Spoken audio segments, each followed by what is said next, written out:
Hello, everyone. Welcome to this hangout, this radcast of the Social Club at the End of the World.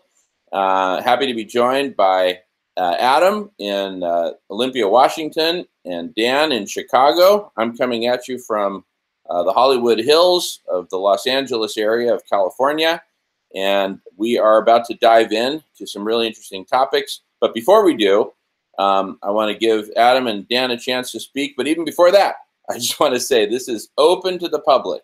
Anyone can join. And if you look at the previous video that I posted about 45 minutes ago, a super short one, 2.5 minutes long, it's got the link to join. So does my Facebook page, so does my Google Plus page, Jamin Shively at your service. So come one, come all, and you can join anytime. You don't have to oh, shoot, I missed the starting bell, so I better not join. No, I don't care if you're an hour late, an hour and a half late. There is no late. Just join because this is absolutely urgent. With that, I'm going to give the mic to Adam and Dan to say hello and anything you'd like to say briefly or otherwise, and then let's get into the topics. Let's get into the agenda, and if there's anything we need to add to the agenda, let's do that up front. So we've got a kind of a logical agenda that we can follow. Going on mute, and welcome, gentlemen. Yeah, I'm Dan from Chicago, and here in Chicago, we're starting to move into an election cycle. People are concerned about who's going to be the governor of Illinois, who's going to ultimately be the mayor, and all of the aldermanic races we have in the city of Chicago. And of course, there's the ongoing concern over President Trump, etc.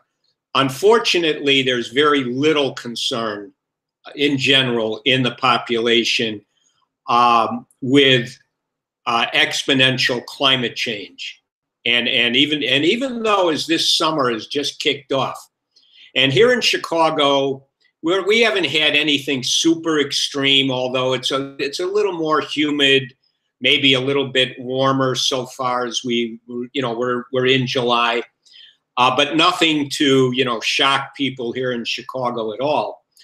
But people just simply do not have climate change on their agenda of issues that need to be addressed. And it's an unfortunate part of the reality we're in. I'm going to go ahead and mute out, let Adam go ahead and,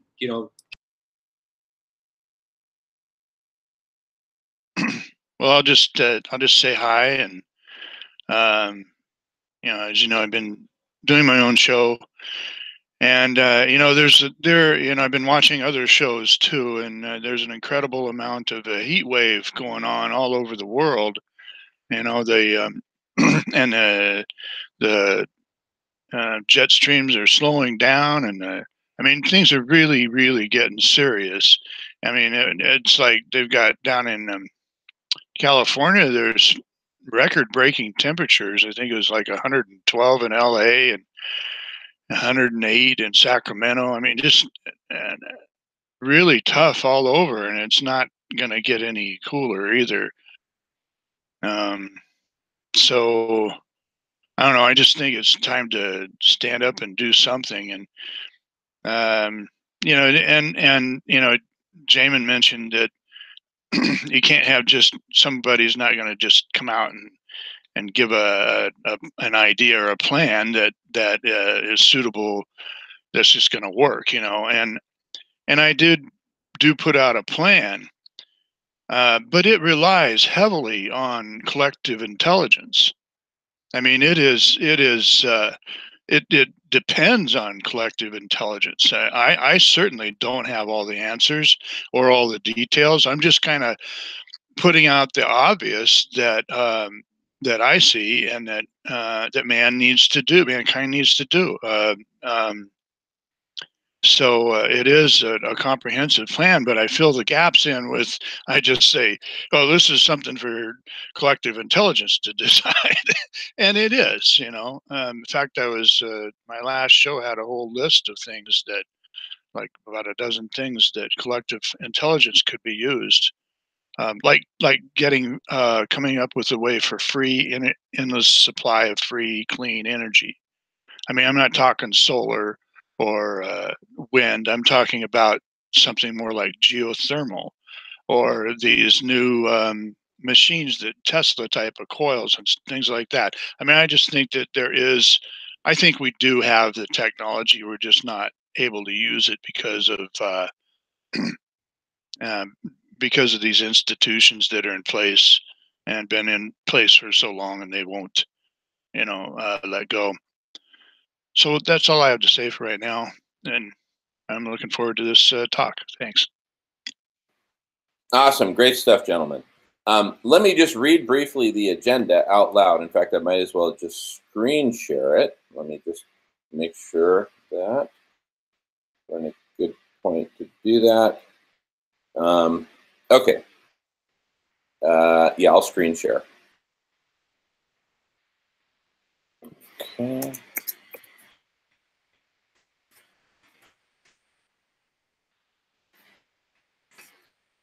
And by the way, I apologize, everyone, for the invites that I'd sent out earlier.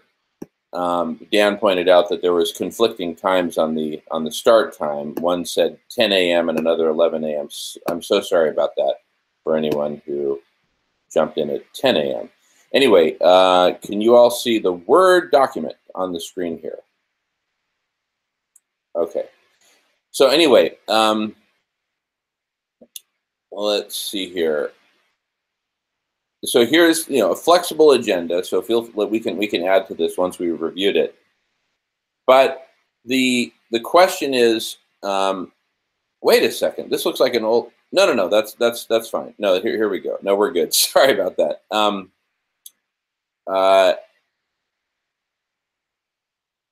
Actually, this is a little bit different from what I sent out. But anyway, let me just read through this, and we'll start with this. How will we wake up the world and create a global forum to address the few dozen elephants in the room? What are the elephants in the room?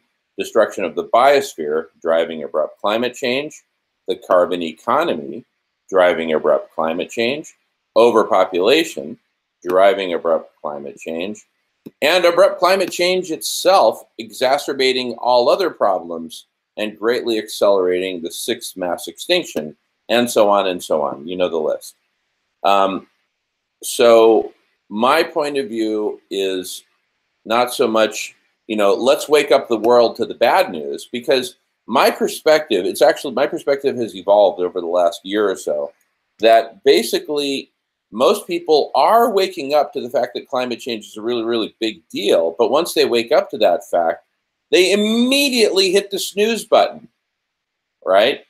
Because the reality that they're waking up into is not one that they have any clue what to do about. And I think that's honorable. But at the same time... Oh, hey, Armando. Hey. Welcome, buddy. Let me welcome Armando, who just joined. Were you starting to comment here in what we're talking about? I just signed in. I don't know what you're talking about. Oh, no, that's totally cool. I was just going over the agenda. So welcome, and if you know how to mute your microphone when you're not speaking, that would help for echo reasons and all that. Adam, I think you know Armando from a previous Sierra Club dinner, and Dan, I don't know that you two have met, but anyway, welcome all. We're all family here. Armando has done an incredible job promoting and architecting the declaration of a climate emergency for the city of Berkeley. So major kudos to Armando. He's not just an interested brother joining the conversation. He is way out there, way ahead, leading the charge. So I'm really, really glad to see you here, Armando. Thank you so much for joining.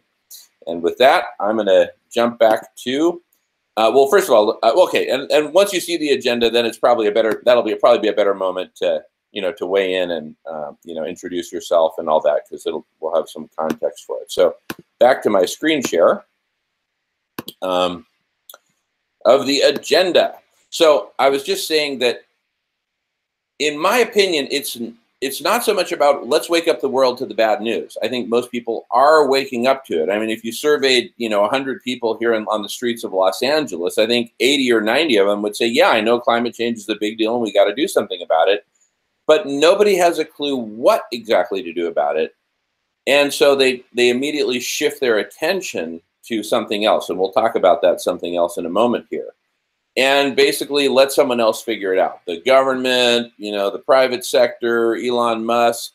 And of course, there's also this glimmer of hope that maybe Guy McPherson is wrong. Again, we shift our focus to, what do we shift our focus to? The possession trance, right? We always want stuff that we don't have, whether it's property, a woman, money, prestige, a promotion, whatever. Getting more stuff, and including more of the addictive substance called money, which Adam is our resident guru on. So Adam will weigh in more on that, I'm sure. By the way, we got plenty of time for today. So I've got plenty of time till at least 1 o'clock Pacific time, an hour and a half from now.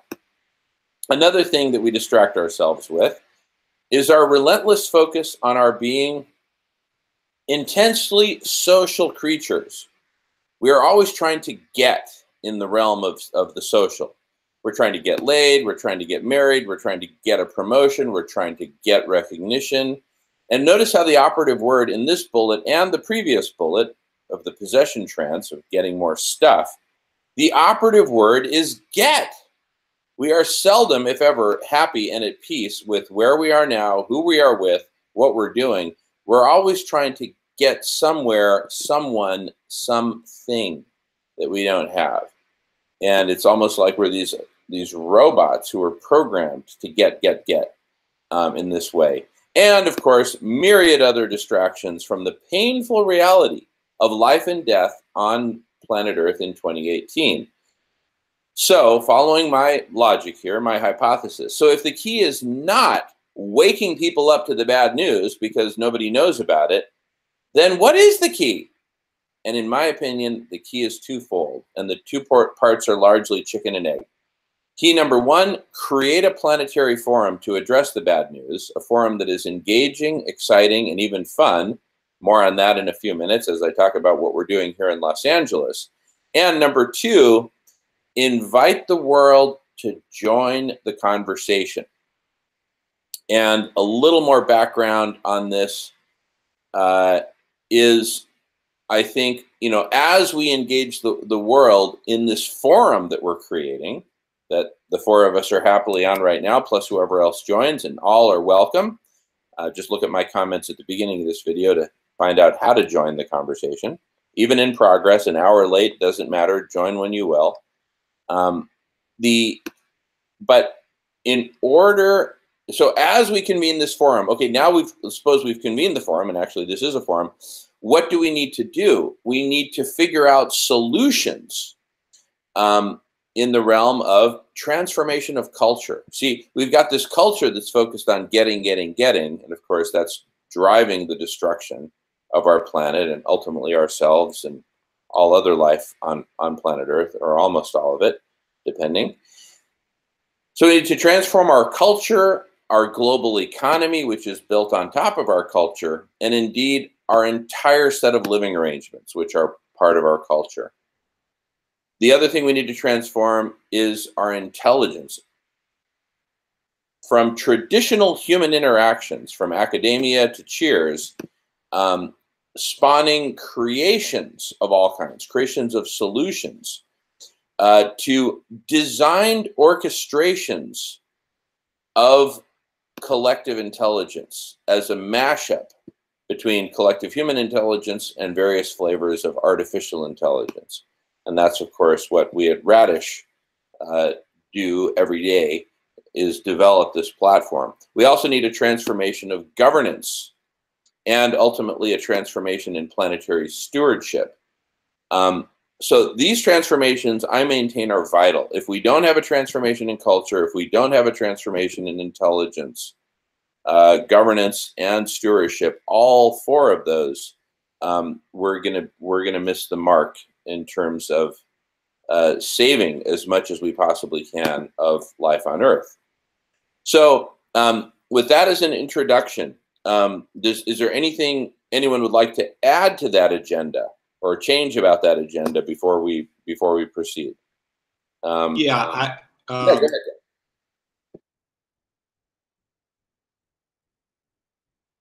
Dan, you're on mute. You're on mute. I thought I unmuted. Sorry. Yeah, I do want to add one thing, and Armando, much respect to you for what you've done out in Berkeley. I read about it. It's really good. So one thing that I think ought to be added is kind of an elephant in the room in a way, and this is the pervasive psychopathy we now have in our culture here in the United States. And what I mean by that is that we've had, I would say, it's always been there to some degree, latent, but since 1980, when we essentially went over to an economic system propagated by, right here in Chicago at the University of Chicago Business School and Economics Department, sometimes referred to as the neoliberal philosophy or economic system. This incentivizes big time kind of a predator-prey behavior. And what we, I think, needs to be realized is that I was reading, somebody posted on Facebook an article where I think it was a technology journalist or writer was having a number of very, very wealthy elite type people. One in particular, I guess, was a hedge fund manager. And he was saying, at first when they were discussing things supposedly about what we can look forward to in the future, as the writer put it, they got, it got down to the nitty gritty, which was this one guy said, I've constructed my underground shelter. And what I'm really concerned for, for an event, some sort of event. And what I'm really concerned about now is the security guard problem. So he said, well, I've got these, I'm going to have a lot of security guards to protect my food stash, etc. I got to have these security guards. But what I'm worried about is maybe the security guards will turn on me.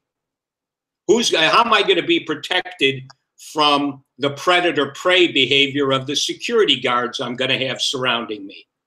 And my comment to that was, it's very well founded, and it just represents, it symbolizes the total psychopathy that permeates right now the population, and it needs to be admitted. And in a sense, we need a certain kind of mass repentance for being this. So what you have is people are triggered by, kind of a lot, especially the elites, in my opinion. They're triggered by a predator-prey kind of point of view, where they just see everybody else as being prey, and they have no respect for the mass of the population. They feel that they are successful. Donald Trump, as I've mentioned, he's a perfect example. He's a manifestation of our culture. No big surprise. It may be surprising that he got to be president in a way, but he is of this culture, and he sees everything in predator prey. When he talks to, he recently gave kind of one of his compliments to Juncker over in the European Union, and said, you're a real killer. That's a favorite expression of Trump, to refer to a successful financial predator. And it is very much present in our society, and it really stands in the way of a lot of progress. I think that the elite, nobody should be allowed to construct an underground shelter where you are going to run away and hide, and everybody else is going to, have to Mad Max things or die. That shouldn't even be allowed. These days we see people going around, figures in the Trump administration, confronting them. You should be ashamed of yourself. That's now, kind of getting in the culture. But these wealthy elites need to be receiving a similar kind of energy for this kind of a thought process where, oh, I'm going to go to my expensive underground shelter and I got problems with security guard worries. This to me is really outrageous. And I think it is an elephant in the room. I think most people kind of understand how they think. People are constantly thinking about ways they can, kind of cheat the system, so to speak, for their own benefit. And everybody kind of realizes most of the corporations now are essentially, predatory. We all know it. And yet it's not something which is talked about vis-a-vis climate change. But you can't have a population which fundamentally feels that, this is a predator-prey world. That means you'll definitely get Mad Max, Soylent Green, Lord of the Flies, kind of stuff going down as soon as maybe we get to, summer of 2019.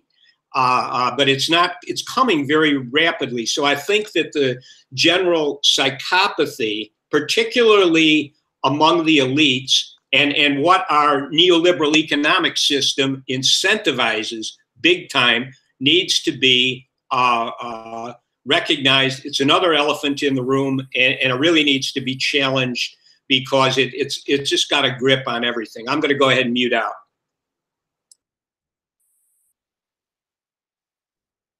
So I've added that to the agenda of under just wealthy sociopaths building shelters, and fundamentally the predator-prey dynamics which underline that. And I can almost hear Adam weighing in about the addiction to money as an addictive and very destructive substance for humanity, which drives a lot of that, the greed and the sociopathy and the not caring about others. It's just like a heroin addict who's just so crazy in need of getting their next injection that they, hurt other people to do that. And just what, it's not just that people don't care about others. They just kind of, it's not my problem, blah, blah, blah. It's this predator-prey mentality entails a contempt for the others. It's like you're a loser. Again, in our culture, how many years have we had this, almost small talk phrase, you're a loser, winner, loser, etc. And what you have is it's more than just a insensitivity to what happens to other people. It's actually a contempt for the other because they are a loser. And so someone like Donald Trump, he just simply, he sees the world totally that way and believes that the only thing that counts is winning and having power and being in the position of social dominance. And so, you have these people, it's not just that they don't care, they actually have contempt, disrespect for the population who are not, financial winners, etc.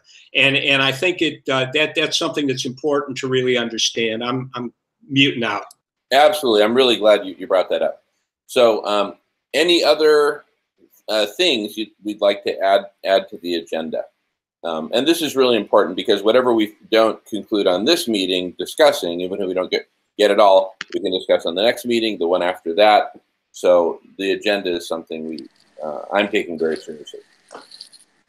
Hey, I can't stay on the whole time, but I thought I'd just pop in. I was actually listening to KPFA Letters in Politics, and there's this essayist, Roy Scruton, on right now. He has a book called, what's his book called? Learning Doomed, to Die, Now What? Learning to Die in the Anthropocene. Yeah, he has that one, and he has another one. So I was just like, and then I saw your link to this Google Hangout popped up at the same time. I was like, oh, that's coincidental.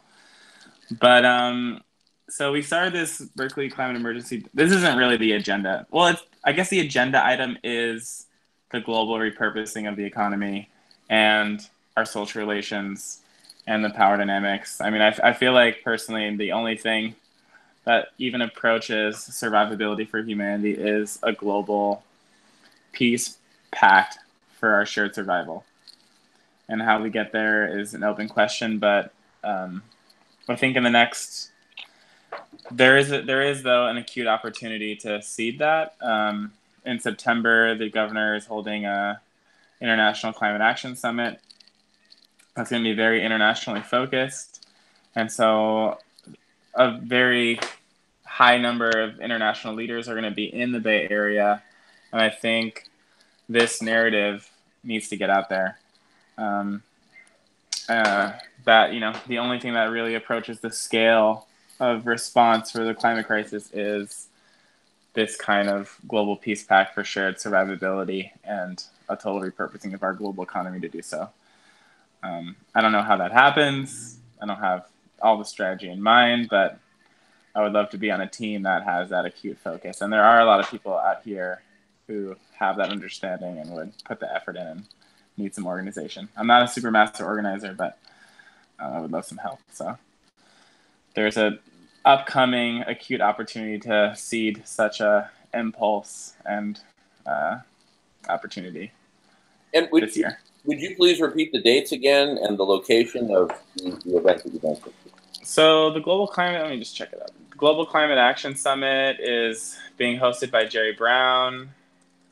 Let me just check the dates. But pretty much from like August to end of September, the Bay Area is going to be a swarm of climate change activity. The formal summit itself is September 12th through 14th in San Francisco. Then there's like a People's Climate March on September 8th, and then there's a Solidarity Solutions conference after. But there's, I think, going to be 400 events around the Bay Area in that little window of time. And, you know, Berkeley declared its climate emergency. It like pitches a local, citywide, regional, statewide, and global emergency mobilization. But that's just words on paper that got voted on. You know, so it's all really about the follow through. So we're trying to get more cities to pass, but I think it's one of those things where, in my mind, the thing that I'm feeling right now is what's appropriate right now, not in the future. And sometimes I can have a bit of a delayed response in when I think I should act on such thoughts, and I think I'm not having that assumption that there is a delay in how fast we should respond. So anyway, those are just some thoughts, and then I'll stay on as long as I can, but I'll have to hop off eventually. Awesome. Really appreciate your being on, and hopefully we can all watch the Roy Scranton thing on Letters and Politics. That sounds super exciting. I want to give Adam a chance to weigh in, but first I just want to reflect what Armando just said and what I wrote in the agenda, which is the global repurposing of the economy and social dynamics and a global peace pact for our shared survival as topics, and then the specifics of the Global Action Summit in the Bay Area happening, well, culminating on September 12th through 14th, I guess you could say. But, you know, like you said, around 400 events, which is just amazing between August and September. That's just freaking awesome. Really happy to hear about that. So with that, thank you, Armando. And I know Adam has some stuff he wants to add to the agenda, I think. So go ahead, Adam. Go on mute. Oh, thanks, Jamin. So I really like this format here and getting guests on and talking, and because we're talking about solutions, and you know, you can go all over the internet, and I've done this, and I can't find, you know, you find all kinds of information about the problems that exist, the predicaments we're in, but not very many people are coming out with a solution. And here we're talking about solutions, and my take is that money is a literal poison to mankind. I mean, the brain research and scans have been done, and they find out that, you know, money does create the current neurochemical reactions in the brain. It affects the brain like hard drugs, and it's subtle and it's deceiving, and it's been coming on for a long, long time. And Max Egan, who does a show here on YouTube called The Crow House, he says that we need an epiphany, that mankind needs some kind of an epiphany that's going to wake us up. And I think that epiphany is that we realize that money is a poison, that we start to understand, because say money is a poison and we don't know it. That makes us really vulnerable. And then also, you know, I attended that on April 26th. I attended that Sierra Club meeting that you put on, Jamin, down in Berkeley, and where Guy McPherson was the guest speaker. And I asked him, you know, if he could get with some scientists and come up with a list of things that we would have to do in order to for mankind to get out of this mess. And he basically just said that we couldn't. He said it was too late, and he gave us, you know, but he gives it. He does not address certain things. You know, we have tools today. We have collective intelligence. We have the internet. We have the ability to actually talk to all the people on the planet, pretty much. And you know, these tools we've never had before, and we have artificial intelligence. I mean, we can use these things to help us find a way out. But first, we have to get rid of the poison that's in our, you know, that's clouding our way of thinking, and that poison is money. And that's the epiphany that I think we need is to end our use of money. I'll sign out there. Mute out.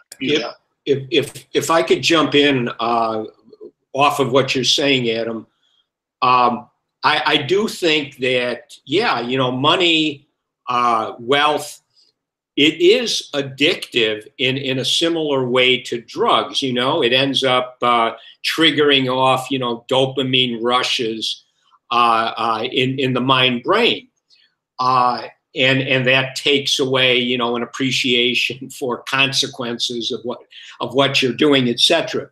I just want to add on to that. You know, the reality of our economy, and the way, you know, kind of the way it's laid out by this economist named Michael Hudson.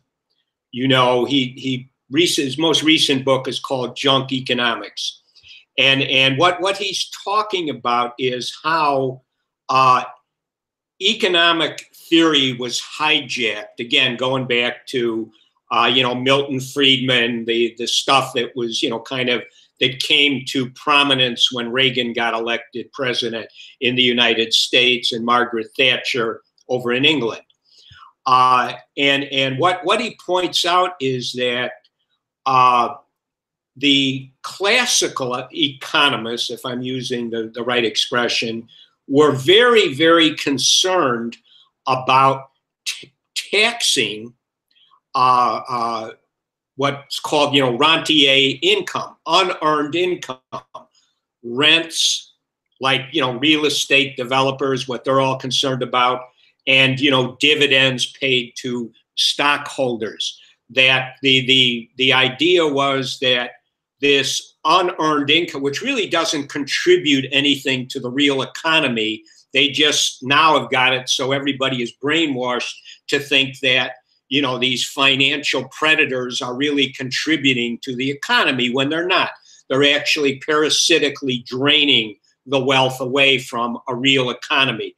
And of course, I'm talking right now as if climate change almost didn't exist. But I do think when you're talking about money and you know, economics, it is important to again, understand that we have all of these very, very predatory people at the top of our hierarchy here in the United States now. I would say most of the politicians, you know, a good percentage of the lawyers, certainly the people who are up in the corporate hierarchy, etc. They have essentially, some of them have just grown up with it and been educated in a certain way. But at this point in time, you know, if we continue to incentivize the accumulation of money or other assets, you know, wealth, it's a huge problem. And empirically, you can see what the result of it is. Most people in the United States now are not doing very well. And, you know, this was the most well-off country economically in the world, and probably by some measures still is. But the thing is, the economic system is totally deceptive, and it does need to be considered. And again, you know, Michael Hudson is you know, he's got the Junk Economics book, and the other one I think is Killing the Host, which came out not that long ago also, where it really discusses what, you know, reality on the ground is concerning the economy. And I think that needs to be sort of integrated with the fact that wealth itself, or money, which symbolize, you know, which is wealth, is very addictive. Yeah, you know, dopamine rush coming on strong. You know, I joked and one time, you know, when, you know, eventually the grain crops are going to get wiped out, and you know, from an addictive money hoarding point of view, you know, the person wants to know, well, you know, is it time to invest in agricultural futures, commodities? You know, let me make a killing, you know, that kind of thing. I mean, and again, it's just this, you know, it's kind of this gambling madness that exists. And again, when we have people who are in control of everything, thinking the way they do and valuing what they do, it's very, very difficult to get anywhere. And I really do feel these psychopathic individuals need to be called out, and the culture needs to, in a sense, I don't know, you know, I'm just saying in general, maybe repent, you know, metaphorically, just repent for what we've done, what we've become, and not continue to be that way. So anyway, I'm going to go ahead and mute out. Great stuff. I think we've got a really solid kind of grasp of, you know, the core problem, which is the addiction to money, addiction to hoarding, and fundamentally the culture that supports that. And, you know, we can all envision a different world, a world where there was no money, where we have an all-volunteer workforce, and we have community cafes that make food, nutritious food, harvested, produced in not only sustainable ways, but regenerative ways, right? I always think of sustaining as treading water. Regenerative is growth, you know, regrowing our ecosystems and our planetary life supporting systems, including refreezing the Arctic. But anyway, we can imagine essentially a utopia where everyone has their fundamental human needs met. Food, water, shelter, community, support for families. We'd probably see and essentially no hoarding, nor destruction of the biosphere, contamination of the atmosphere to support modern lifestyles, modern affluent lifestyles, which, you know, you've got everyone aspiring to, well, virtually everyone, and that drives just this tremendous destruction that we're in the midst of. So we can imagine this utopia where everything is fundamentally different, but the fundamental question remains: how do we get from here to there? What is the off-ramp from the highway to hell? What does that off-ramp look like? And once we take the off-ramp, what is the new pathway to get us towards utopia? Number one, how do we stop the destruction? And number two, how do we start the healing? And of course, I think you've all seen, I'll put it up on the screen in a little bit, but my poster that depicts that we need to stop the harm and start the healing. But the fundamental question, how do we do that? How do we incentivize, people to stop hoarding, right? And to focus instead on healing when, and I think it's virtually impossible to do that if, 99.9% of the people are hoarding. It's kind of like, a musical chairs kind of situation. Everyone is eyeing the chair that they need to sit on when the music stops, metaphorically. And so if everyone's playing that game, if one person says, well, I'm just going to step out of the circle and not play, well, they end up without a chair. And in our modern world, that means ending up without a roof over your head, without food, without water, without medical care. And, you're looked at by the rest of the world as a loser. Back to this win-lose mentality thing. So anyway, so in terms of go ahead. Just one of the assumptions that I think one of the false assumptions of the personal hoarding strategy is that you'll be able to survive on your own, and that whatever collapse we're going to go through is temporary enough that if you hold out for long enough that you'll survive, or that your people you love will survive, etc. And I think that made sense when the apocalyptic scenario was just the global collapse of the economy because of some mythic notion spread on YouTube. But I think a more realistic assessment of what we're dealing with kind of points at the futility of that strategy. Totally. I'm right there with you. I'm absolutely right there with you. But my point is that even if everyone gets that, right, people if you have a room full of, 100 heroin addicts at a seminar and you're telling them, look, heroin is destroying your life. There's no way you're going to survive on heroin, et cetera, just knowing that isn't enough, right? So even if the sociopaths get it, that doesn't necessarily inspire them to change their behavior. And in terms, I think we're just I think a really serious communication strategy has to be taken up. I mean, I don't really understand. In my imagination, it's hard to bypass people understanding where we're at in order to start the transition. And I think this narrative that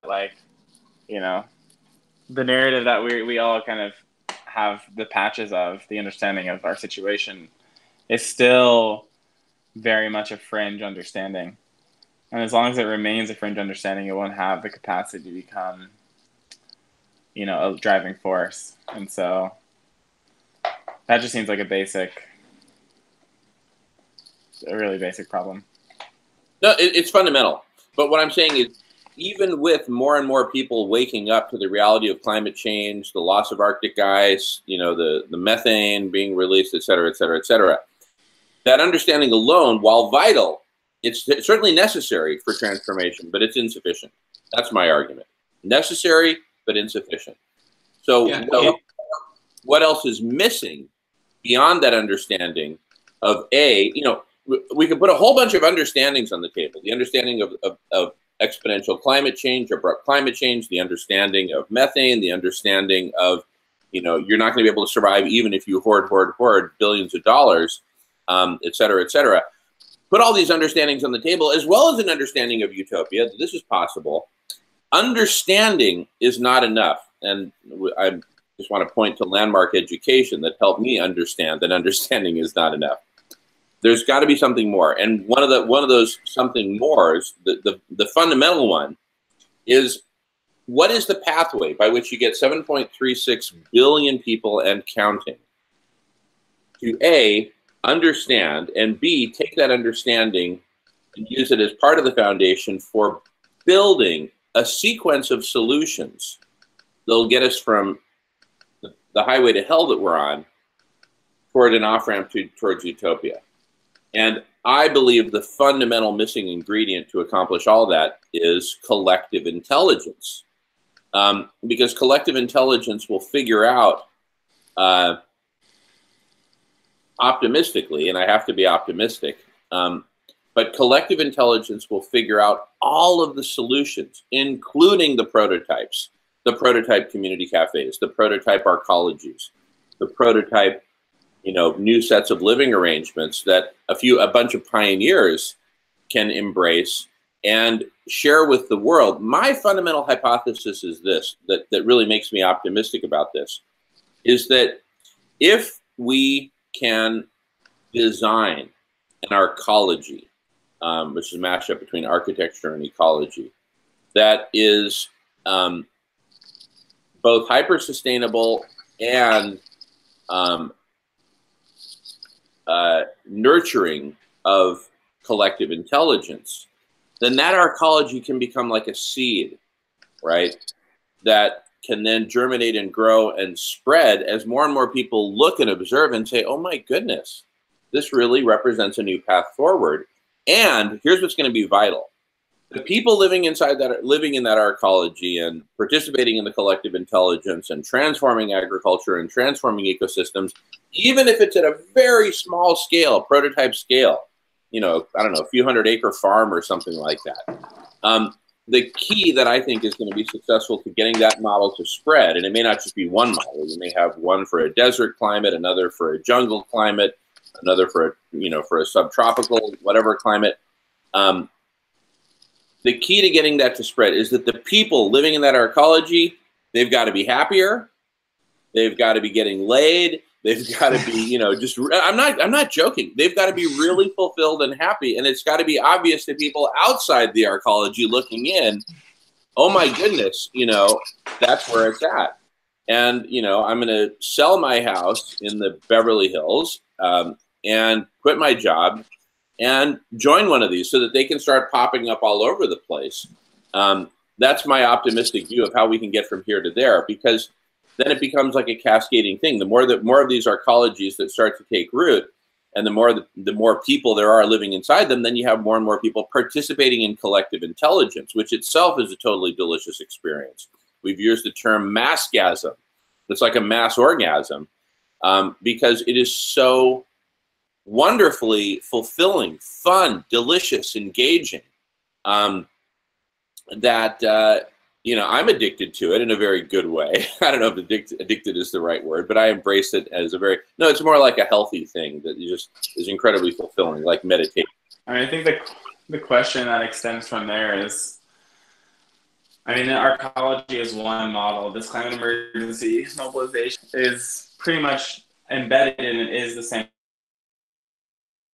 of how to cohere collective intelligence to move at the speed and scale required of the crisis. It's the same question in different framing, and I think the idea that it needs to happen somewhere first is right, whether that's like an arcology or an eco-village or a city or a whole country.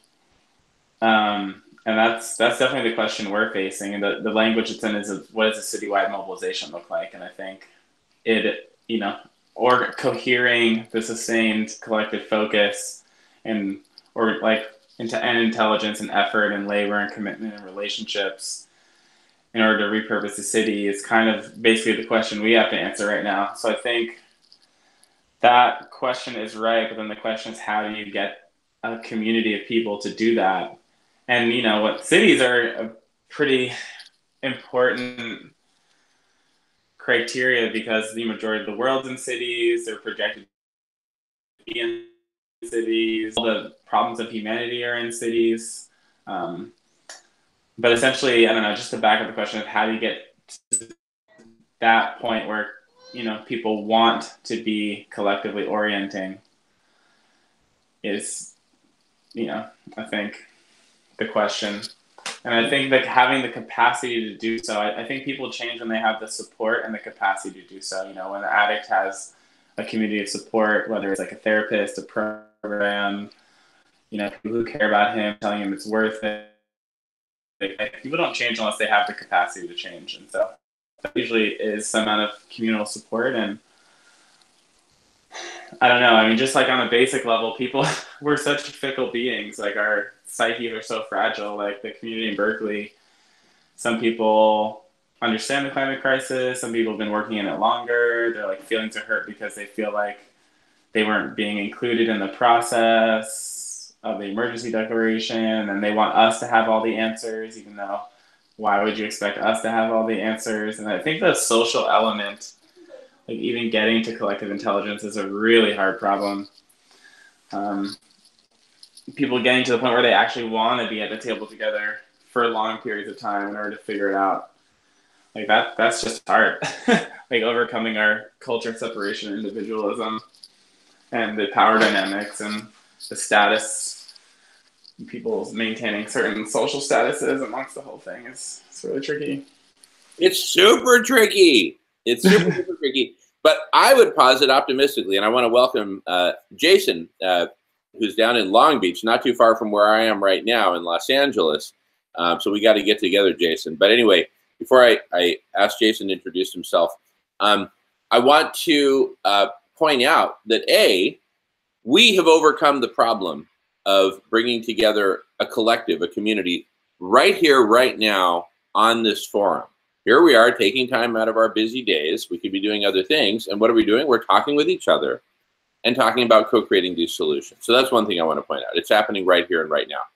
In terms of that support structure, and how do you get people off the addiction that we're all on, to money, to hoarding, to our current set of lifestyles, etc., and the culture that we're embedded in and to some degree enslaved to, consider the example of Alcoholics Anonymous and the 12-step program.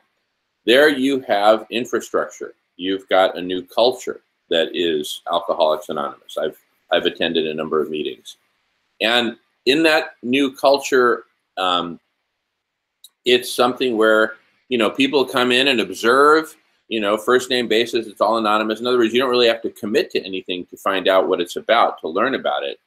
And they've got a great book written by the founder, all about the philosophy and all that. So there's a great way, there's lots of ways that you can kind of test drive and check it out and test the water.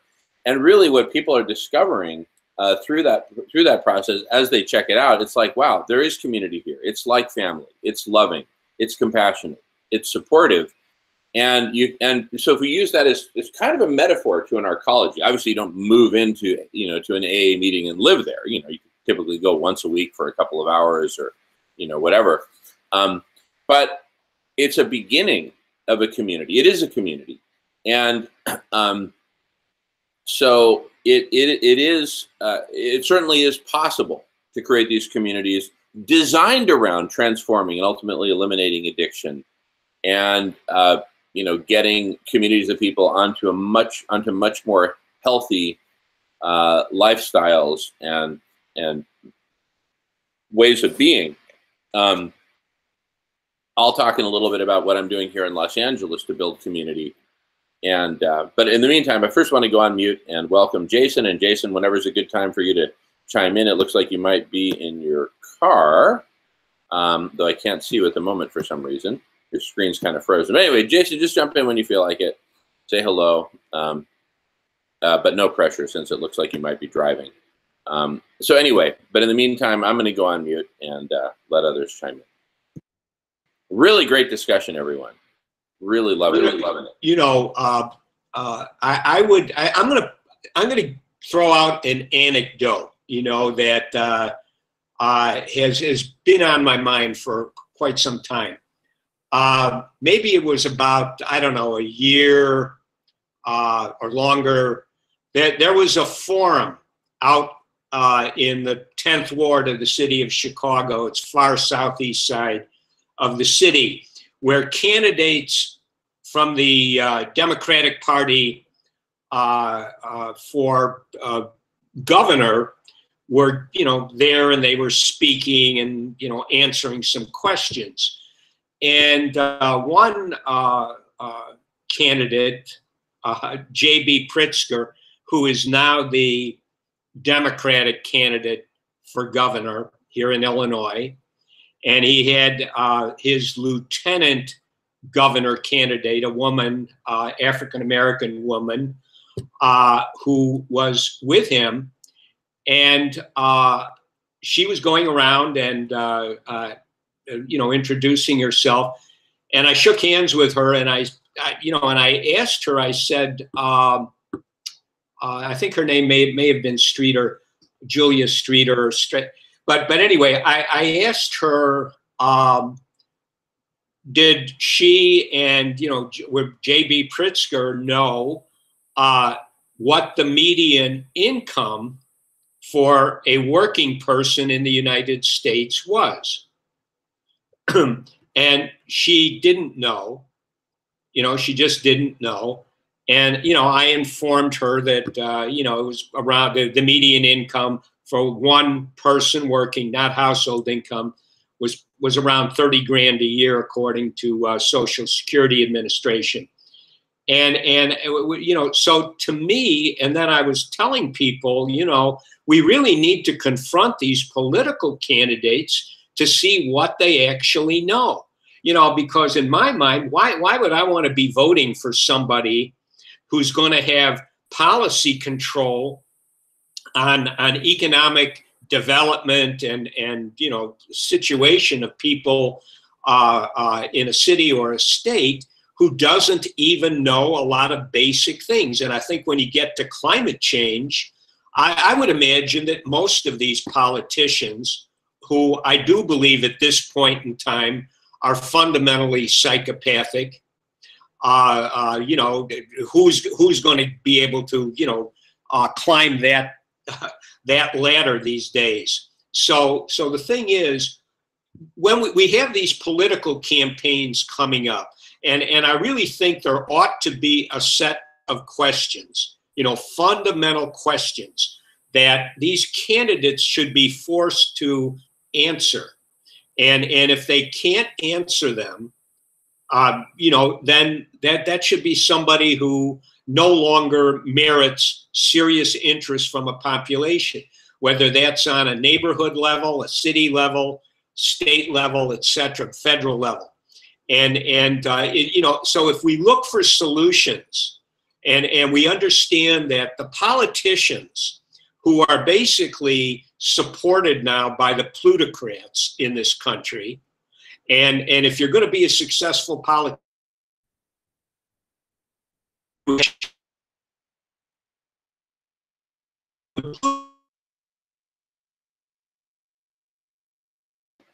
Okay, I don't know if it's I who have the bad connection, but Dan is totally frozen up. Adam, Jason, either of you guys want to chime in and let me know who has the bad connection? Is it Dan or is it Jamin? I don't know, maybe me. I mean, well, let me put the question a different way. Who could you hear better in the last 4 minutes, Dan or Jamin?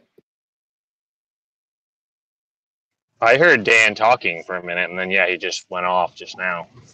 Okay, that still doesn't answer my question. Who did you hear more clearly in the last 4 minutes, Dan or Jamin? It's a one-word answer I'm looking for. Dan or Jamin?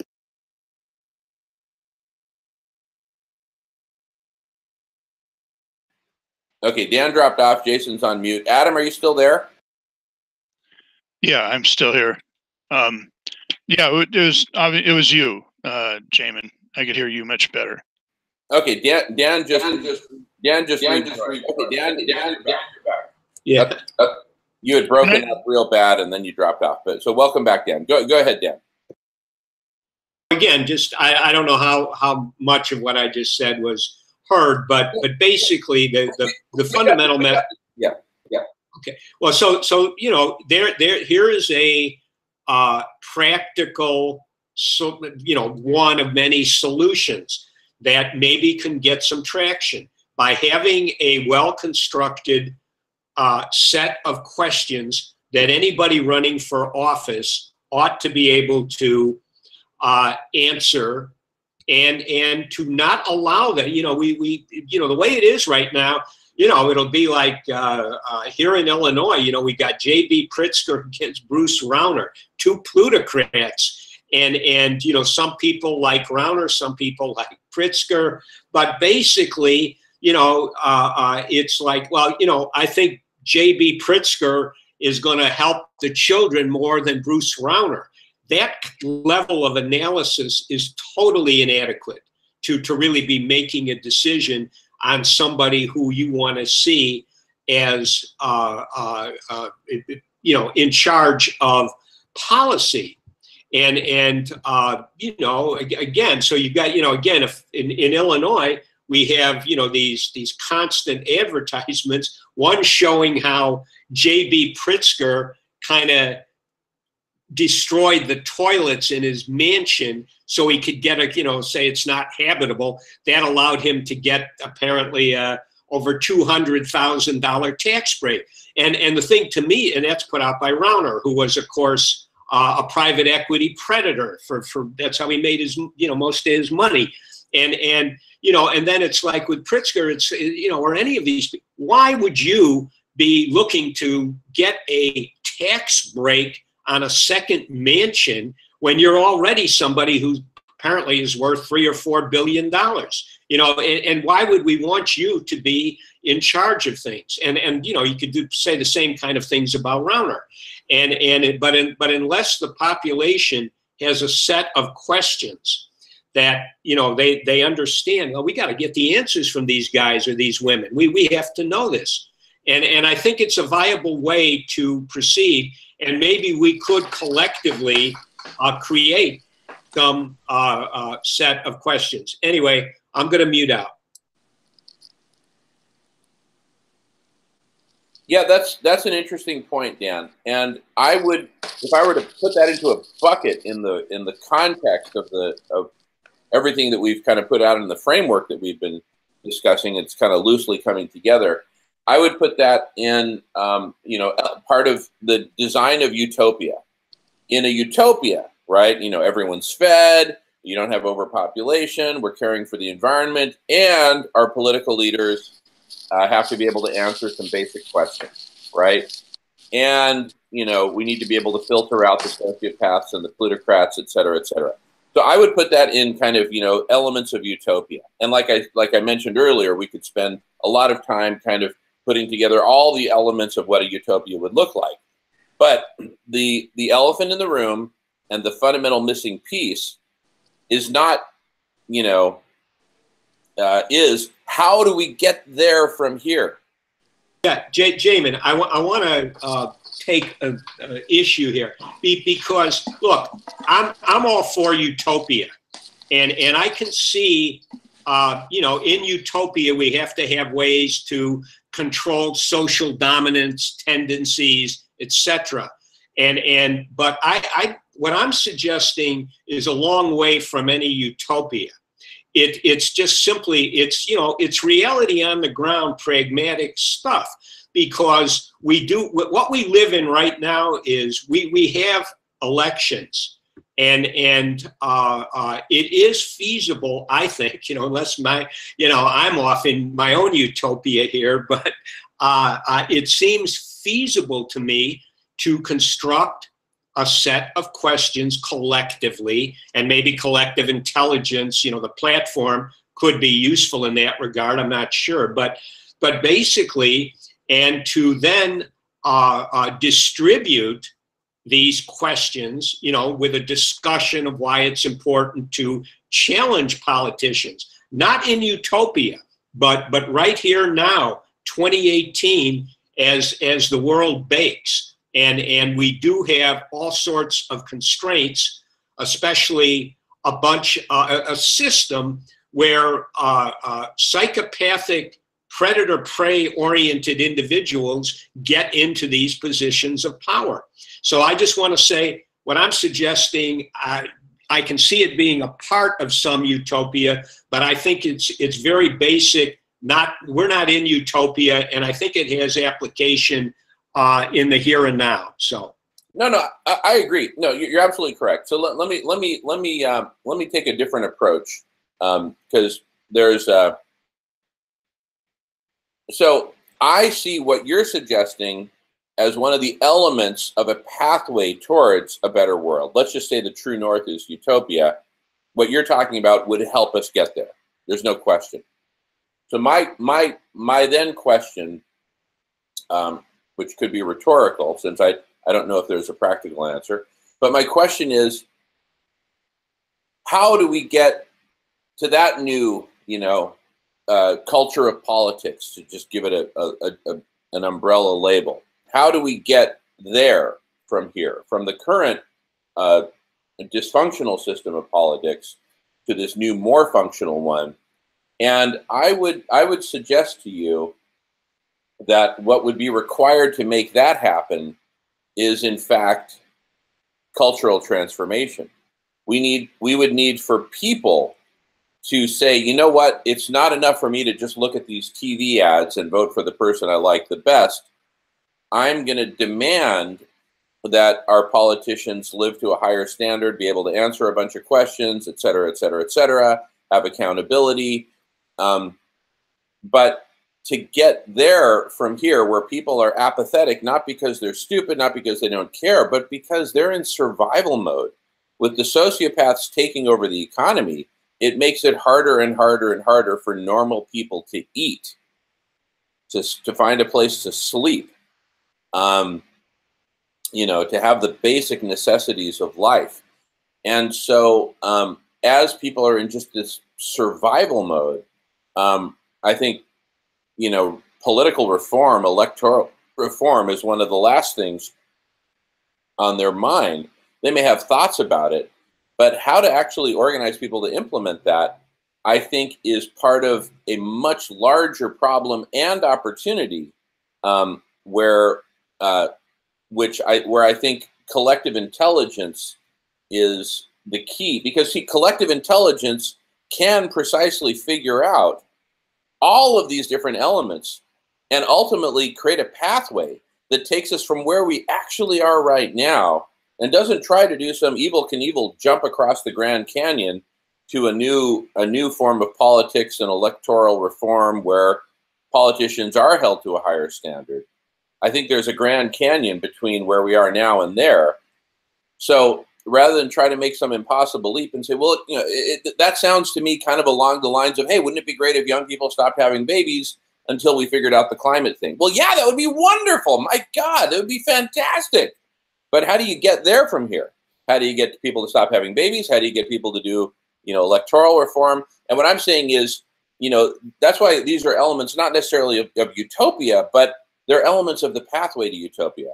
And so what I'm saying is, in addition to identifying certain of those milestones or elements of the pathway to utopia, how do we create the infrastructure to design the entire pathway that takes us from exactly where we are now, step by step, to where we need to be? And along the way, yes, absolutely, transform electoral politics, transform people having babies, et cetera, et cetera, et cetera. These are all vital milestones along the way. My point is, what's my real point here? What am I really trying to say? I'm not trying to bash your ideas, but what I'm suggesting is that if we're going to save life on Earth, or as much of life on Earth as possible, I really think the starting point is collective intelligence, and a predecessor, a precursor to that is this forum. We've got a forum here, but it's not terribly well attended or terribly well viewed. That's just the reality, right? And so how do we create the forum? Yeah, to come up with steps on the pathway that we need, not just some of them, that if we're missing the ones that come before it, we'll never get there, right? Something needs to shift. A lot of things need to shift, I think, in order to have political transformation. And it may not be electoral political reform. It may be a revolution. No, you know, so no, I just want to highlight, underline the point I'm really trying to make here is people are completely absorbed in elections, whether it's the presidential election, the local elections. This is something which is part of reality on the ground. And people care about who they're voting for. You know, even those people understand in a way, you know, it's Tweedledum, Tweedledee a lot of the time. They care about their issues. And when we talk about survivability, you know, I got to pay the bills, I'm in debt, I got to take care of my children, etc. Yeah, people care about that. But who do you want to be making policy decisions on you, your family, etc., your community? That's a big issue. And if we have people who do not understand, for example, or cannot, say, I'll give you two examples. One is,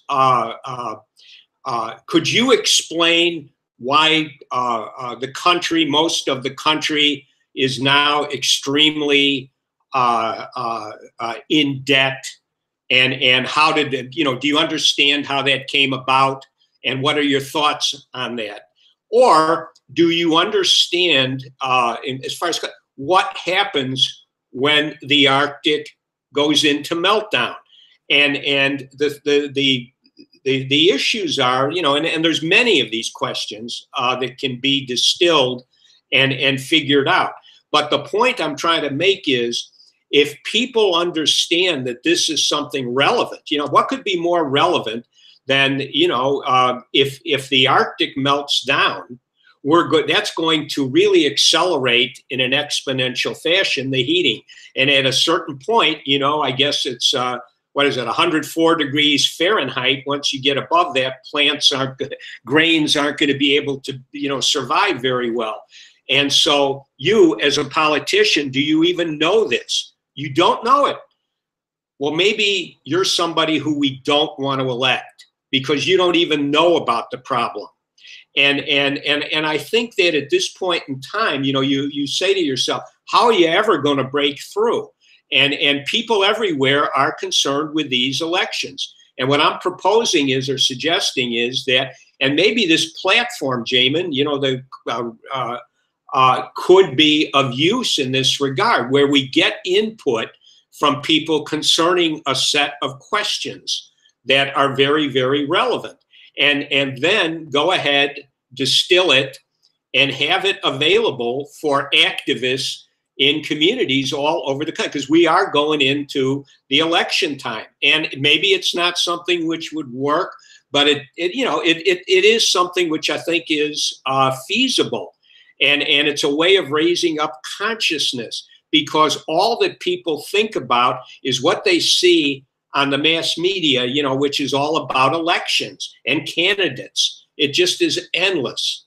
So anyway, I just wanted to clarify what it is I'm thinking, and, for everybody to consider. I'm going to mute out.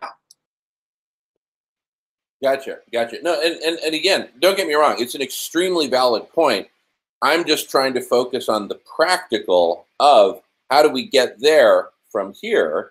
And my short answer to that, which is a very profound one, is collective intelligence. It's going to take collective intelligence to come up with a set of questions. It's going to take collective intelligence to figure out the marketing campaign for how to disseminate this set of questions throughout the world. It's not just the United States, but the world. How do we come up with a marketing campaign to do that? Another is, how do we fund that marketing campaign? Or how do we make it viral so it requires no funding at all, right? Maybe at the end of this call, we, the collective intelligence could figure out some 3-minute video that is just so compelling about this fundamental set of questions, that highlights the problem, that highlights the opportunity, that says, look, we're working on this list of questions. Here's our first draft. It's extremely compelling. It can be made better. My bottom line point is this, okay? It's not to shoot down your idea. It's a great idea. But my bottom line point is, to get there, there's some big chasm that's missing, and that's called collective intelligence.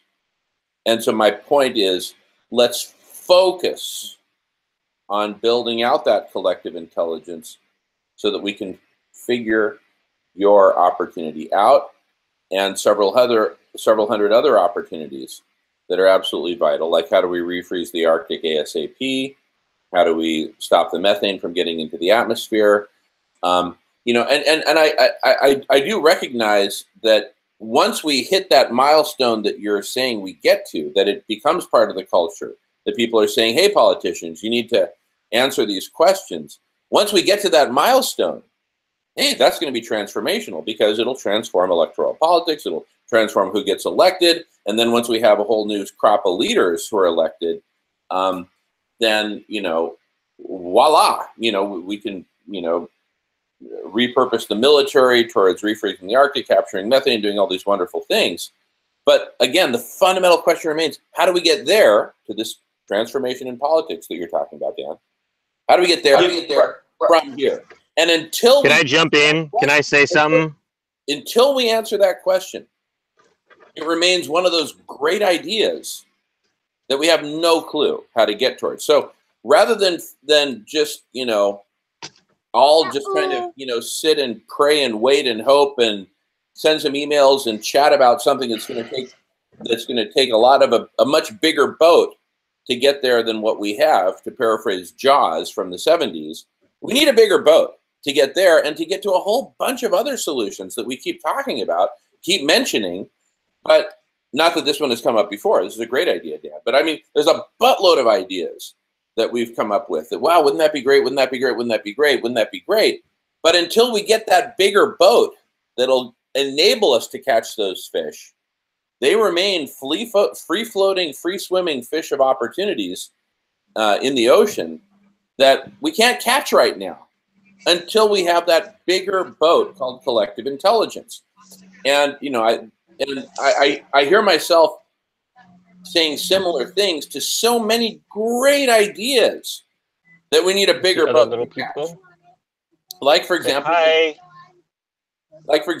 the great idea of getting rid of money that Adam has. I totally agree. And, I remember in our first several conversations about money, Adam kept saying, but if we got rid of money, then Jason, I'll ask you to mute your mic, buddy, while I finish. Thank you. I'm not, this is not taking anything away from Adam. Adam's been hugely influential in my thinking, transformational, in fact. But Adam was trying to convince me of all the benefits that would happen if we got rid. I'm sold, but I'm just one person. How do we sell the masses, right? How do we implement this transformation, right? And so, here's bottom line. Here's what I'm saying. We've got very little time left. We got record-breaking temperatures, heat waves. We're almost dead, essentially. Do we want to spend our last days and months talking about ideas that we don't have a big enough boat to catch or do anything with? Or why don't we, like Noah and family, focus on building that boat which will enable us to capture all these ideas and perfect them and market them and get them implemented? That's my fundamental question. And with that, I'll go on mute. I said, let's give Jason a chance to weigh in because he's been waiting to, and then let's let Adam weigh in. Dan and I have been kind of hogging the microphone, not with any bad intention. We've been saying great stuff, but let's give Jason and Adam a chance to weigh in. Go on mute. Well, I've been a little occupied. We're trying to go on this little thing, but overhearing, I agree with Dan that it would be great to have some questions. The problem is, there was people like Ralph Nader who tried to run for president and they wouldn't even let him in the building. So it'd almost have to be like trickery to do it, and maybe all of us need to become not like marketers for this, for saving humanity from abrupt climate change and for, radical collective intelligence. Am I gone now? Your mic is on, Jason, and we can hear you loud and clear. Carry on, brother.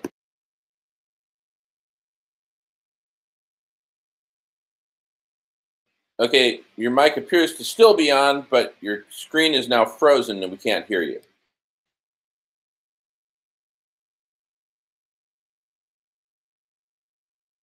All right, Jason, just jump in whenever you've got connectivity again. In the meantime, let's turn it over to Adam. Adam, what say you, brother?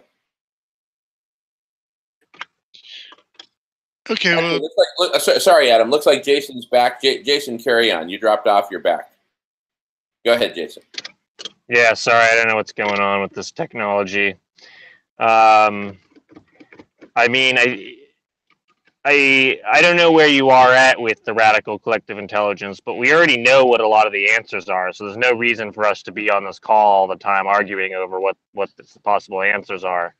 I think you put it the right way. I mean, we've got to come up with a marketing campaign. I don't think we have time to wait for a perfected version of radical collective intelligence to have it come up with what the perfect marketing campaign is. We all need to put our heads together on what through either a lens of neuro-linguistic programming or PR or, you know, marketing. Like, how can we try to get people involved and even caring on some level? We need to create, I guess, a marketing campaign for this. And, you know, I think a list of questions for people running for office would be a great thing. But, you know, unless we're all going to turn into like Dar Jamals and be self-journalists and actually go out there and try to put these people on blast and get in their faces and say this question needs to be answered for the American people and the people of the world, that's, you know, that's a difficult job too. But I think, you know, we need to come up with a marketing campaign, no offense, Jamin, that's a little different than like focusing on drug cartels, for instance. It needs to really be climate based, like save the climate. You know, like it can point out how hot it was the other day. People are talking about that. And it's kind of funny because when they bring it up to me, I'm like, are you sure you want to talk to me about that? Because I'm pretty sure that that's going to be an average temperature, you know, 5 years from now. And that, you know, we're going to be cooking. And people like kind of like, well, what should we do? And it's like, well, I got some ideas, but what is, you know, we got to find a way to get people involved actually and constantly talking about this online, creating some sort of community of people who actually care. Anyways, that's all I got to say. It's good to sort of talk and see you guys all on the call again. And hello. Awesome. Thank you, Jason. Great stuff. I've got lots of thoughts on that, but let's turn it over to Adam for next. And okay, well, it sounds like, you know, like you said, Jamin, we need a cultural transformation, and I feel like we need something that's kind of equal in proportion to what we've created. I mean, and I think when you realize that money is a poison to mankind, then you can understand why all these psychopaths are put into power. I mean, what is the real leader of a corporation? It's the real leader of a corporation is not a human being. It's not the psychopath. It's the concept of money, because the stockholders are really the bottom line, and all they care about is whether the stock goes up or down. So the CEO is fired and hired so that they will do whatever has to be done to make money. And that's where you get the ruthless people coming in. And so it's a derivative of the poison of money. And you know, I think that part of this cultural transformation needs to be a complete redo of the government. And I think instead of the government making decisions based on money, you know, they have to go out and get grants and stuff like this. I think that collective intelligence should make those decisions, because they would make decisions based on logic and not on money. And so I'll just mute out there. Yeah, so if we take as a premise that I think everybody agrees with, time is very short. You know, you got Guy McPherson short, you have Peter Wadham short, you have other time frames, but they've all shortened up. And you know, and there's also kind of the thought that anybody who's talking about 2100, this kind of thing, it's just simply a way of being in denial at this point in time. So if time is short, and you know, action is needed, you got to address the question, okay, what kind of action is feasible?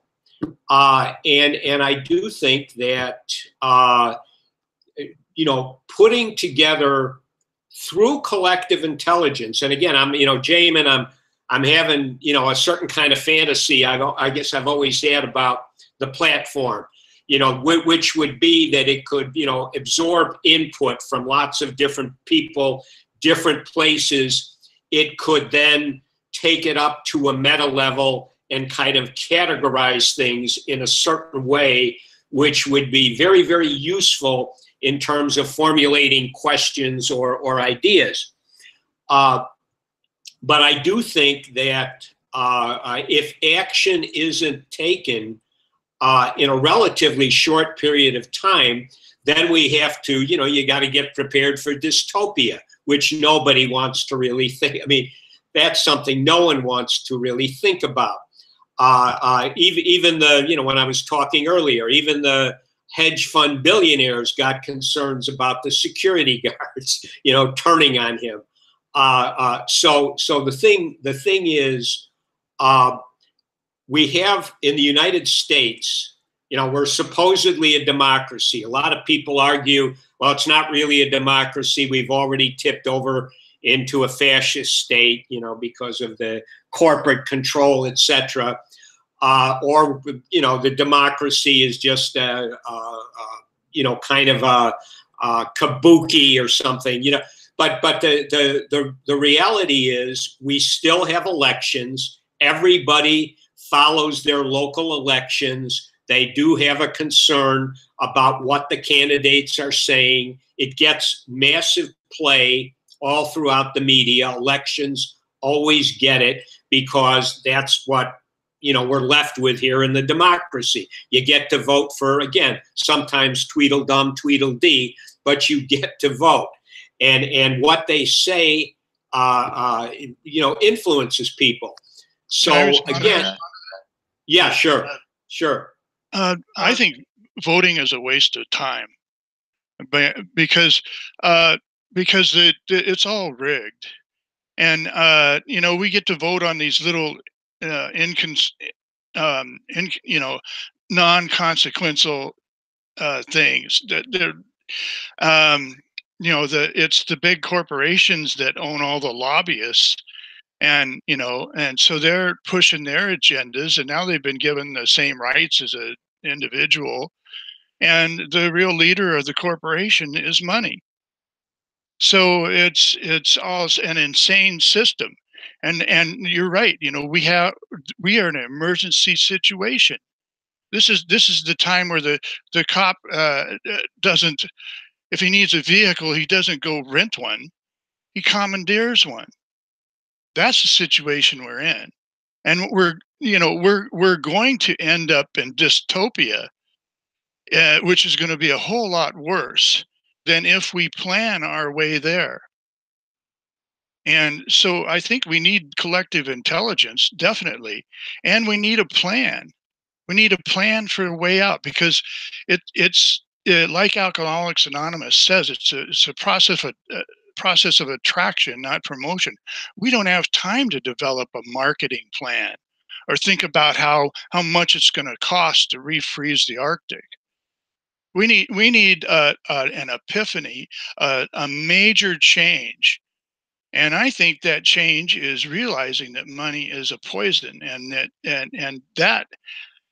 and envisioning the world without money, which is we're going to be in dystopia.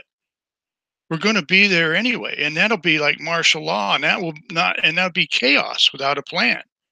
So as people start waking up to this to this abrupt climate change, they're going to start doing searches on the internet, and they're going to search for, how do we save the world? And there's no plans out there. So this program here, at least we're talking about solutions. And you can't, like I said, you can find all kinds of the problems all over the internet, but you won't find the solutions. So I'll just mute out there. Thank you. Yeah, if I could, just kind of respond. Can I jump in there, Dan, real quick? Yeah, sure. I kind of was with you, Adam, through that whole part. I mean, I think Dan, Adam, you, Jamin, we all agree that the political system is completely screwed. it's a total mess, and nothing really positive is probably going to come out of that because it's completely controlled by corporate power, corporate lobbyists, corporate money, and there is no changing the system, and it maybe is almost a waste of time to try to even change it through there.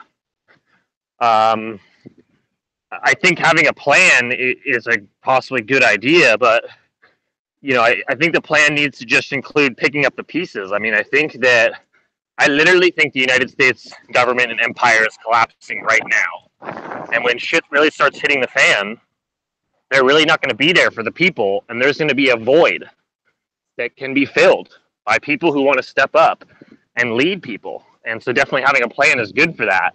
I don't know that we can force it. Like, it may just be like we have to wait for the snapping point and step in the right place and get somehow find a way to get coverage in the media, or maybe it's, because it's going to be on a small community to community based scale. So that's all I wanted to say, I guess. I'll let Dan jump back in there. Well, I'd like to jump in first, and roughly, allow us all to kind of talk in turn. I just want to point out that it's been over a half an hour that we've been talking on and around this issue of transforming electoral politics, which wasn't even on the agenda. And I just want to reiterate my concern that since we've got very little time left, both on this hangout and Life on Earth period, if we spend it, half an hour at a time, 45 minutes at a time, on ideas that we don't have a big enough boat to catch, then we're just going to be, frankly, we're going to be wasting our time.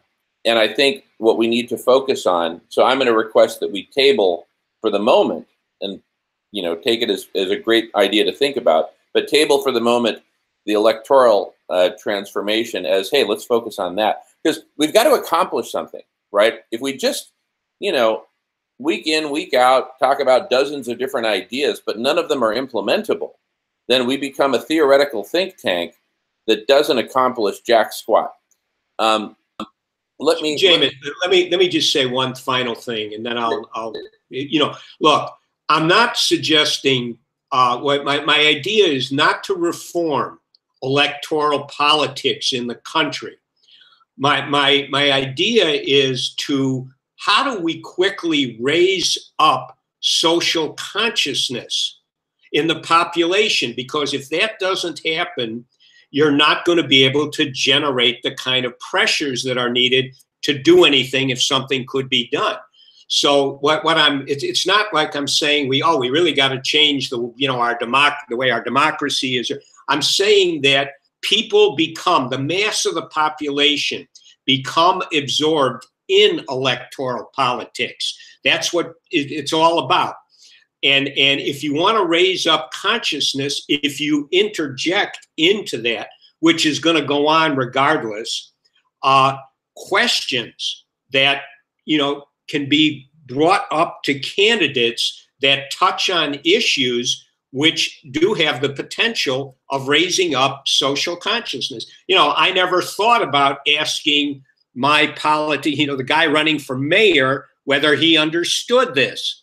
Maybe this is something that needs to be understood and addressed. So it's not to change electoral politics, it's to raise up social consciousness in a very short period of time, because time is short. I'm going to bow out now. I won't jump back in.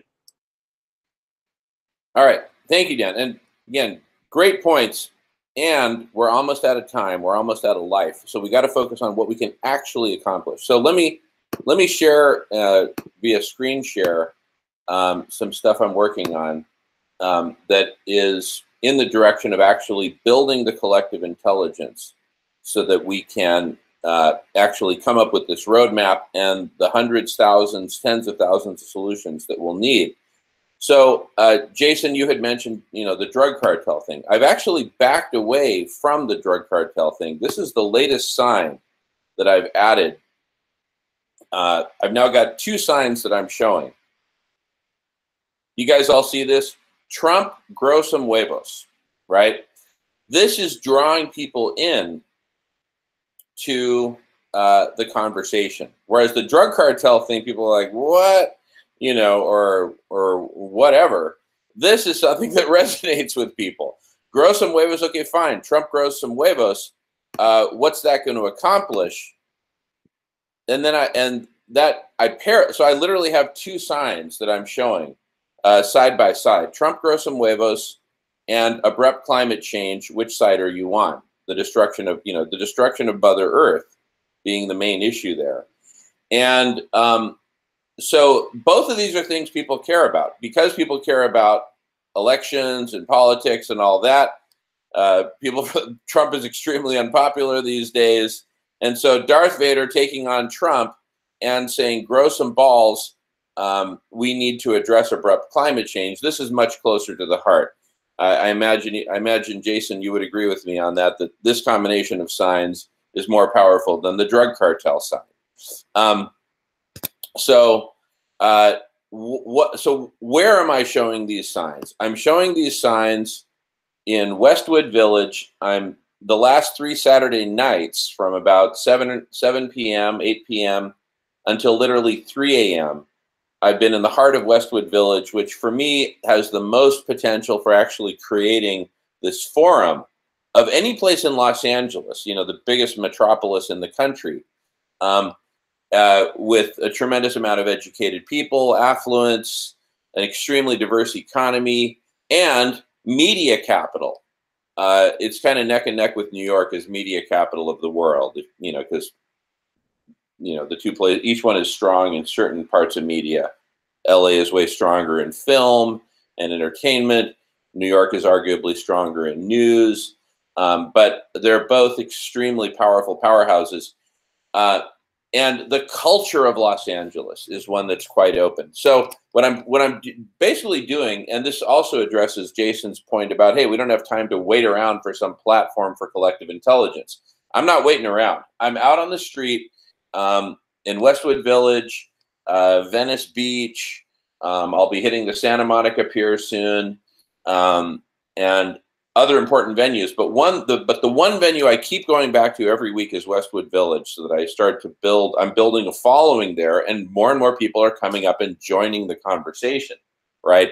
It almost feels like we've sort of maxed out on people who are willing to jump into the conversation on YouTube. Not maxed out. I mean, you know, some new people join, you know, every week or every couple weeks, but certainly not enough. It's not happening fast enough. So I am out there doing my public spectacle stuff, as you can see in these images, and creating a forum right there on the street, not just on some random street corner. Here I am, for example, at Stanford, right outside Stanford University. This was back in early February this year, just with the abrupt climate change sign, and that got a lot of positive attention. But what I've learned from my work at the University of Washington is constancy, consistency, repetition is crucial.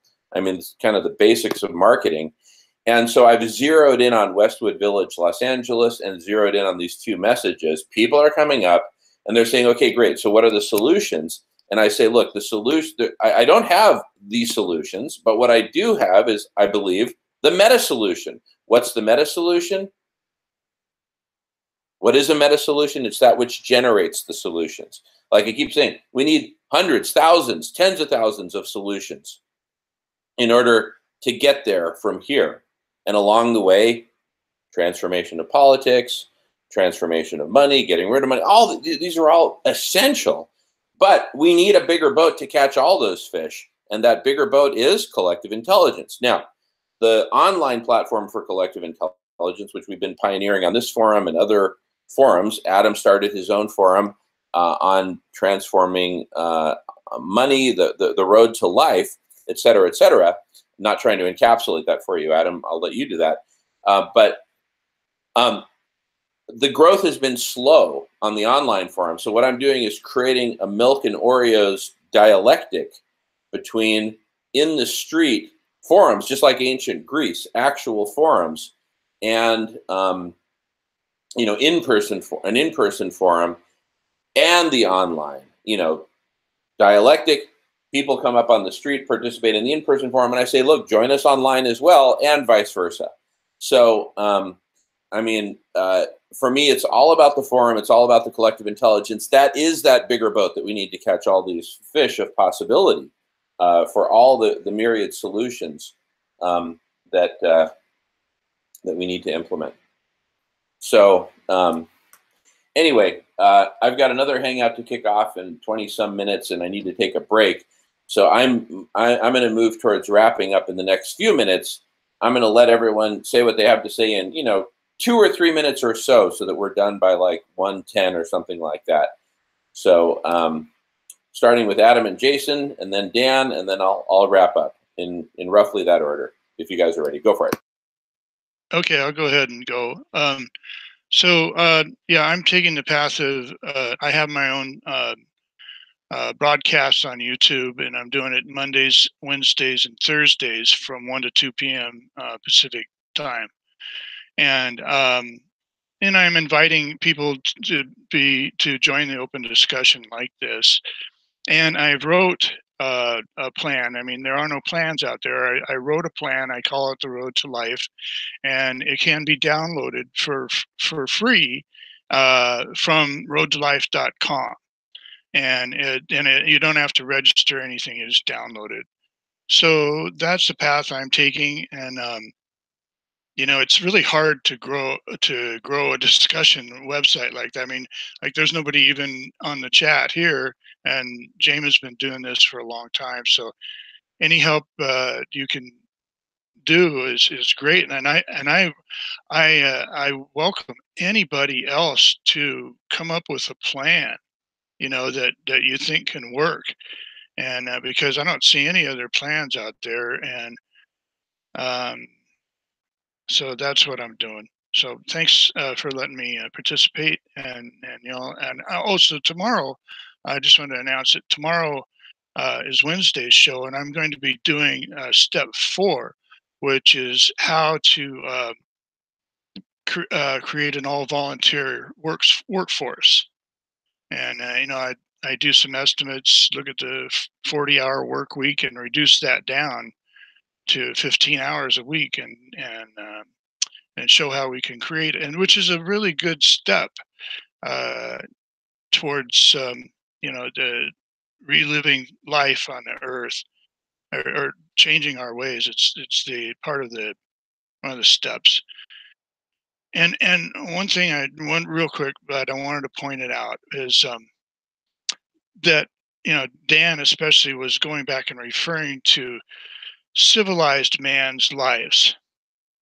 And I think that it's important that we go back to our hunter and gatherer ancestors and think about them, because I'm going to try to show you. Now, mankind has only been living civilized, like, let me see, like maybe this long, in the total lifespan of man on the earth. But we lived, way longer as hunters and gatherers without destroying the earth. So, I mean, their generations were generally the same one after another. But since we became civilized, we started using money, and that poison started affecting us. Every generation is different. So we don't know how to act. We don't know how to teach our children, because the generation I grew up, the horizon I saw was totally different than the horizon that they see today. And so that's what I wanted to point out. And thank you.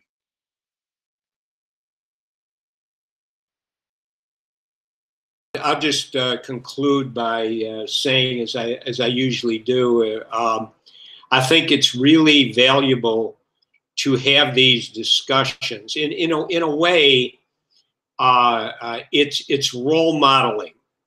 A lot of people don't look at this or don't see it, but again, you never know when something is really going to catch traction, catch fire, and being able to discuss issues with other people.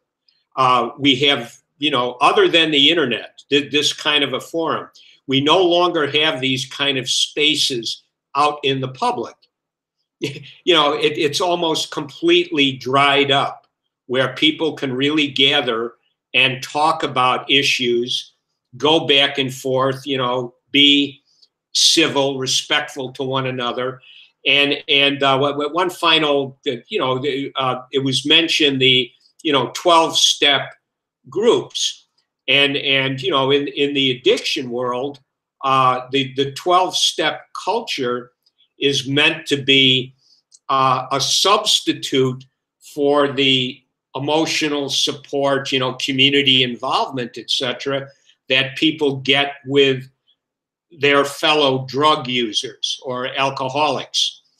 And it's very important that people be able to have that kind of support, because again, our world is so you know, alienated now.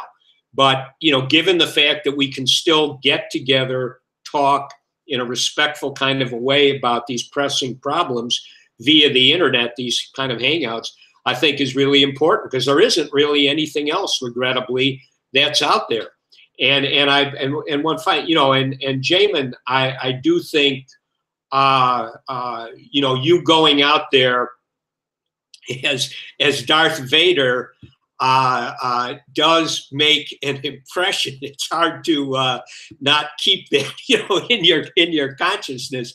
And you know, just picking up on what I was saying earlier, I'm having the fantasy now that you're out there as Darth Vader with that list of questions going to these, you know, forums where the candidates are speaking, and Darth Vader telling them they need to answer these questions. Anyway, it's good seeing you guys, everybody, and look forward to seeing you next week. Take care. Great stuff. Great stuff. Yeah. I think concluding remark. I'll ask guys to mute your microphone. You're getting echo. Dan, if you don't mind, mute. Thank you. With the concluding remarks that you both made, Adam and Dan, I think that's a really great place to wrap up. I don't have anything more to add at the moment, other than let's encourage more people to join the forum. That is the bigger boat that we need to catch all these fish, to generate all these solutions and implement them. Holistically, we need a holistic plan. So please invite your smartest, most passionate, most committed friends, colleagues, relatives, neighbors, whoever you can, to join this forum.